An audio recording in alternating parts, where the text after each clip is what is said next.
Can you see? So I'm even mortified by the questions to ask here.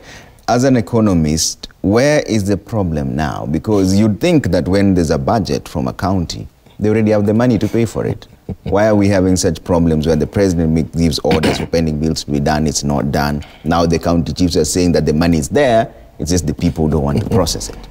I don't think the money is there. Yeah. If you look at the county budgets, what they were supposed to, what is called the own source revenue, it's actually very, very low.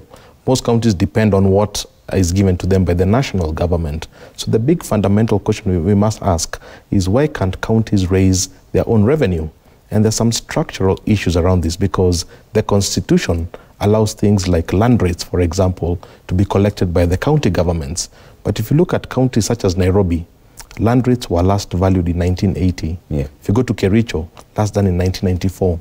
So these are the areas where the county governments are missing a lot of revenue. I think so you don't buy that argument that it's the money is there, it's just the people who are trying not to pay. The money is definitely not there. I think the Business Daily ran with a story this week saying the Nairobi County government could have raised 60 billion from just land rates alone, but they've only raised 13 billion. So there's a structural part, because these things have to be, the valuation rolls have to be updated, so we pay the market rates. So once counties have enough revenue, the second question has to be, can they expedite on payments to the traders? And I think that's the big problem. I don't think they're hiding money from the traders. I just think there's no enough money that's going around to be able to service the needs. And now what is the impact of that sort of thing? Because people took loans to start to give supplies, and then now they're not being paid.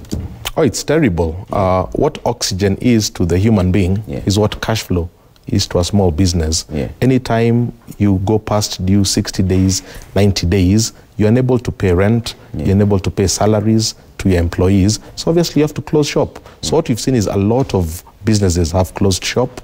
People have gotten into mental issues, social issues because of this. So I think the quick thinking right now is, how do we create a system where money is constantly flowing, what is called the velocity of money is very high, so that everybody meets their needs. That's what we don't have right now. As we wind up, what would be your advice? How do we make sure that happens? I think we need to think digital. You have to be able to digitize.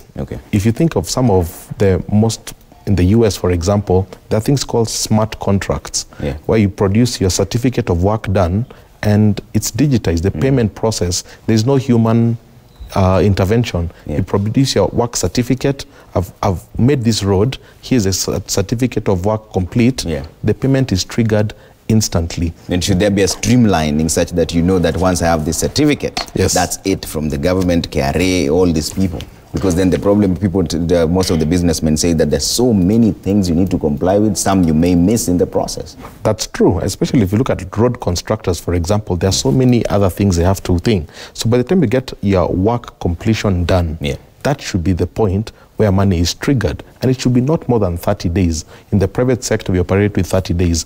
Government is the biggest participant in the economy. It's 90 days on paper in government, but it still goes way longer than that. True, but if they can reduce it to 60 days or 30 days, you'll see most businesses being able to flourish. So I think it's part of an architecture. What we need is a whole architecture. I don't want to blame individual persons, but it's an architecture that is not promoting the fast circulation of money. All right. Ken Gichinga, thanks for making time. Chief Economist Mentoria, asante sana for making the heads and tails of this entire conversation.